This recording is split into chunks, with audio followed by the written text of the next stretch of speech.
জীবনে যার জন্য বেশি করতে যাবেন সেই আপনাকে সবচাইতে বেশি কষ্ট দিবে। তাই মানুষের মনের মতো না হয়ে নিজের মনের মতো হয়ে বেঁচে থাকাটা খুব জরুরি। নিজের মনের স্বাধীনতা সবচেয়ে বড় স্বাধীনতা।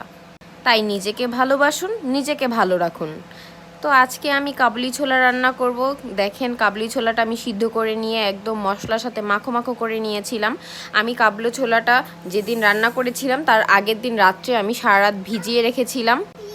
তারপর আমি সেদ্ধ করে নিয়ে এরপর আমি মশলা একে একে হলুদ গুঁড়ো, মরিচ গুঁড়ো সব কিছু দিয়ে একদম আমি মাখো মাখো করে নামিয়ে ফেলেছিলাম। এরপর আমি সালাদ কুচি করে রেখেছিলাম, বেরেস্তা, তারপর টক, যদি তেঁতুলের টক খান তাহলে তেঁতুলের টক দিবেন, না হলে লেবু কেটে লেবু দিবেন। তারপর যদি ঝাল খান তাহলে অবশ্যই কাঁচামরিচ দিবেন, ধনিয়া পাতা দিয়ে ভালোভাবে মাখিয়ে খুব স্বাদ, খুবই টেস্ট হয়েছিল। একবার ট্রাই করে দেখবেন, অনেক ভালো লাগে খাবারটা। তো ভিডিওটা ভালো লাগলে সাবস্ক্রাইব করে দিবেন, লাইক অ্যান্ড কমেন্ট।